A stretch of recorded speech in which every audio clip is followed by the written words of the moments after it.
Step onto the mat, everyone, and welcome to the Martial Arts Dojo of Computer Science Cambridge Exam Strategy. I am your host, the strategist, and in today's explainer, we are adopting one core philosophy: flow like water. You need to adapt your style to any question that comes your way. If you are a focused learner looking to completely demystify Cambridge AS and A-level information technology, specifically Syllabus Code 9626, Section 4.2 on drawing basic program flowcharts, you are in exactly the right place. But listen, the techniques we're covering today, they're the exact same foundational strategies you need whether you're tackling 0417, 0478, 2110, or 9618. We are going to look right under the hood of the examination process. I want you to picture a timer ticking down on your screen right now. The pressure is on. Let me introduce you to two students we see in the exam hall all the time. First, there's Alex. Alex overloads his answers with raw computer science facts, just dumping everything he knows about parallelograms and diamonds onto the page with absolutely zero analysis.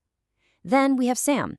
Sam rushes. Sam sees the question, completely misses the specific command word requirements, and messes up the entire loop logic.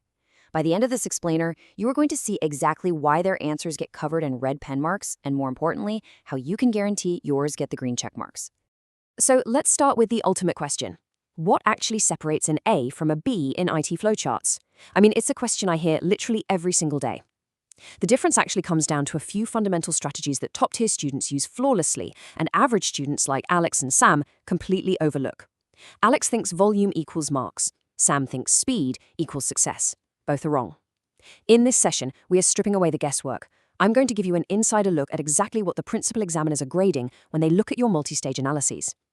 We are going to decode the exact command words that dictate your grade. We're talking about the difference between describe and evaluate. If you don't know the difference, you're leaving marks on the table. Let's build your ultimate exam strategy. All right, here's our roadmap for today's explainer. Think of this as your dojo training schedule. First up, we're covering the foundations of flowchart mastery. Second, we unlock the method mark strategy. This is a total game changer. Third, we step up to critical analysis and evaluation. And fourth, we're going over the top 3 examiner warnings to keep you out of the danger zone. Let's get right into it. Section 1, Foundations of Flowchart Mastery, from rote to reality. Listen closely, because rote learning is completely dead in modern Cambridge exams. You cannot just memorize your way to an A-star. Cambridge information technology requires a major fundamental shift in how you study. Just memorizing basic flowchart shapes isn't going to cut it anymore. Look at the left side of your screen. Superficial breadth. This is our friend Alex. Alex scatters basic shapes on a page, defines what a process box is, and hopes the examiner is impressed. Spoiler alert, they aren't. Now look at the right side, analytical depth. According to the absolute highest academic benchmarks for this syllabus, the assessment framework heavily, and I mean heavily, prioritizes this analytical depth. Top-performing students demonstrate structured, logical reasoning rather than just a wide, shallow pool of facts. So how do you achieve this? You use the PEEL framework: point, evidence, explanation, link.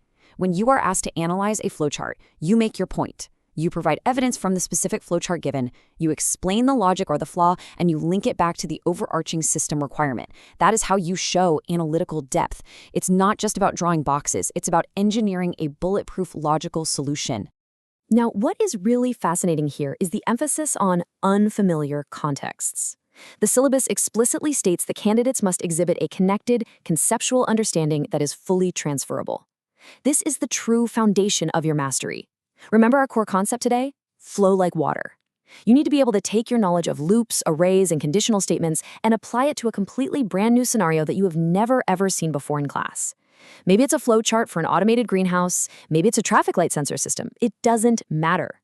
If you understand the core logic, you can adapt. That is how you prove to the examiner that you truly understand the architecture of the system, not just a memorized past paper. Moving into Section 2, the method mark strategy, earning marks for the process. But hey, before we continue, subscribe to our YouTube channel, Ace the Exams, at acetheexams_IGCSE to excel in your Cambridge examinations. Click that subscribe button and hit the bell icon right now. Seriously, getting these strategies locked in weekly is how you jump those grade boundaries. All right, let's look at how marks are actually awarded.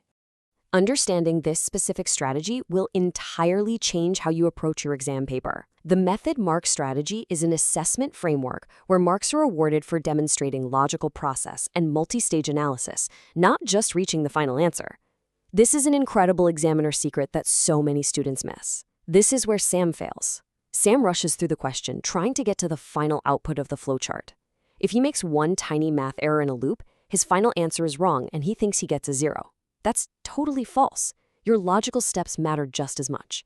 If you initialize your variables correctly, you get a mark. If your decision box has the correct Boolean logic, you get a mark. If your process loop is structurally sound, you accumulate method marks all the way down the page, even if the final output is slightly off. The process is the price. So, to build that rock-solid procedural framework and capture every single method mark, there are 3 specific practical steps you must apply, exactly as outlined in the syllabus for Section 4.2. Step 1. Apply correct formats. Step 2. Use appropriate terminology. Step 3. Evaluate performance. You have to be able to extract complex information from text descriptions or data tables, interpret those relationships, and use these 3 steps to build your flowchart logic. Think about it like building a house. The format is your foundation, the terminology represents your building materials, and evaluating performance is the structural inspection. You cannot skip a step. And this brings us to a strict, non-negotiable rule. Presentation is not optional. Presenting your information follows strict conventions: proper headings, correct terminology, appropriate formats, and clear annotation. You cannot just draw a messy web of squiggly arrows and hope the examiner takes out a magnifying glass to figure it out. They won't. They have hundreds of papers to grade. Clear annotation and appropriate formatting are the literal vessels that carry your method marks to the examiner. We call this the computer science success blueprint. When your lines are straight, your yes-no branches are clearly labeled, and your loop directions are unambiguous, you are subconsciously telling the examiner, I know exactly what I'm doing. You're practically forcing them to give you the marks. Now we're entering Section 3, Critical Analysis and Evaluation, stepping up to the A tier. But listen closely. Look right at me. Stop scrolling. Subscribe to our YouTube channel, Ace the Exams, at acetheexams_IGCSE to excel in your Cambridge examinations. We've helped thousands of students improve by 2 to 3 grade boundaries. Join them right now by subscribing to @acetheexams_IGCSE and turn on all notifications so you never miss our weekly exam strategy sessions. Okay, let's get into the advanced tier. This is where we address the absolute highest order assessment objectives. This is how you show you aren't just drawing pictures, but engineering a fully fledged computational solution. Take a look at this visual comparison. Imagine a student's paper transforming right before your eyes, red pen marks turning into brilliant green check marks. On the left, we have the descriptive level. This is basic. It's Alex just telling the examiner what is happening in the flowchart. This box adds 1 to X. Great, but it doesn't score the big points. On the right, we have the analytical and evaluative levels. This is advanced. This framework is what examiners desperately want to see. They want to see you evaluate alternative loop structures, compare a while loop to a repeat until loop for a specific scenario, and provide justified recommendations based entirely on your flowchart's logic. That is ACE territory. Now, let's jump into an interactive workshop mindset. Imagine a 60-second timer ticking down on the screen. We're doing a data scan challenge. Look at this table. It breaks down the exact requirements for those higher order skills. If you are asked to evaluate evidence, your required action is to identify limitations, assumptions made, alternative interpretations, and their effect on conclusions. Challenge 2, find the flaw. If a student writes, method A is fast and method B is slow, what's the flaw? They didn't use comparative connectives. If you need to compare approaches, you must note both similarities and differences, and you absolutely must use words like whereas, conversely, or in contrast to link your evidence. Finally, making recommendations means you must justify them clearly with evidence-based conclusions drawn straight from your appeal paragraphs.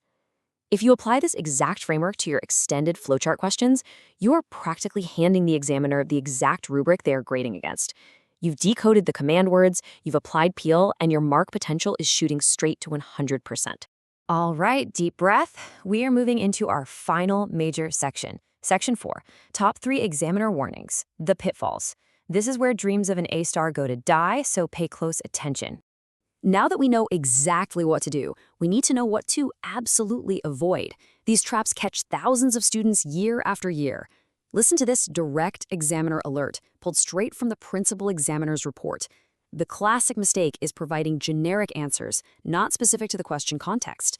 Always link every point to the given scenario. This is literally the single biggest pitfall in the entire syllabus. Remember earlier when we talked about adapting to unfamiliar contexts like a martial artist flowing like water?